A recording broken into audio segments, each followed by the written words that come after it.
simple things like, hey, don't share your password, don't, whatever. People go, yeah. And then they like ignore it because then they go do whatever is convenient for them.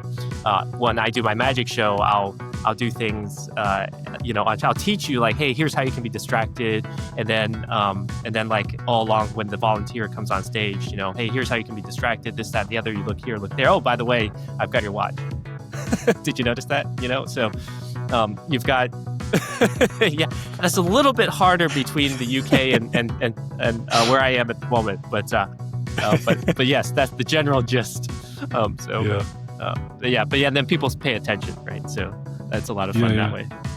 There's loads of cliches around it, aren't there? Like there's no one size fits all, you can't have the cookie cutter approach and there's no silver bullet. I could go on for hours just on cliches alone. But I think the truth of it is, and there's this sort of old-fashioned concept, isn't there, around fairness and how it's only fair if everyone gets the same treatment. Yes. And that's completely not true. No, I mean, A, I don't think it's true. And B, in the modern workplace, I don't think it works like that. Like, you've got to understand and respect people's individuality, haven't you? And I think leadership to succeed today has to be flexible in terms of not having the same rule for everyone. And to do that effectively means getting to know those people, as you say, like understand what motivates them and what worries them, what they care about, which means asking questions. I completely agree. And I'll give you a great example of that. Sorry I spoke over you. I just got excited about the topic.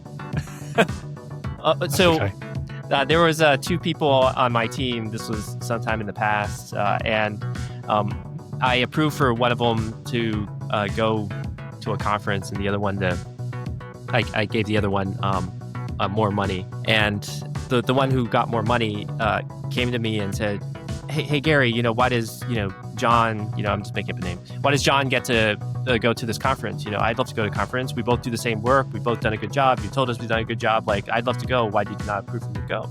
And I said, well, because you've told me time and again how much money was important to you. And John's told me that he loves going to these conferences because he likes meeting up with his friends and stuff like that. Both cost about the same. I gave you money. I gave him the conference. The other option is, because I only have so much money, is that I give both of you like half of the bonus amount, and then I give half of you the enough money to pay for half of the conference. so I mean, that doesn't work. So you've both gotten actually what you want, and since you value this more and he values that more, the perceived value is actually higher for each of you. One of the things that I never truly got until probably 10 years into my career was culture whenever they do hiring. Because I always thought those were touchy-feely, soft answers that, who cares, right? And what I've learned over the years is that culture actually matters probably more than how good you are at your job, assuming that you're still at some base level. You can't be awful. But as long as you're reasonably competent, then it really is about how well you get along with the others. Because, I've had people, that I don't know who maybe are more shy and not willing to ask questions. Well, they spend a whole week or 2 weeks doing something that, based on maybe something direction that I provided, which maybe was not specific enough. And it was a complete waste of time because it just wasn't what I needed, not what the company needed. But if with that great relationship, and they'd be like, hey Gary, I know you said XYZ, this is what I'm doing, is this kind of what you're thinking? I can be like, actually no, that's I think there was a misunderstanding, it should really be this other thing. Oh, okay, great. Well, that took 5 minutes, and then they saved a week or 2 weeks of time. And if you take someone's salary, that's 2% of their salary, and if you do that like 2 or 3 times a year, that's pretty considerable how much time that you've just wasted of the company and of their money. So I would say being authentic and being approachable. Like, if you don't like talking to people, please don't be management. You will make an awful manager, and the people that work for you are going to hate you.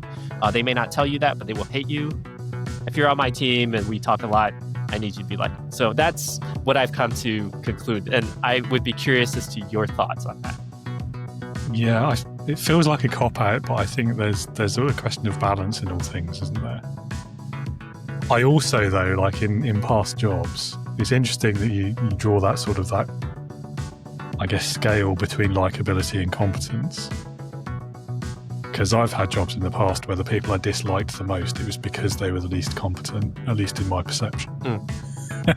So I think maybe those two things aren't as disconnected as we might assume. Fair enough.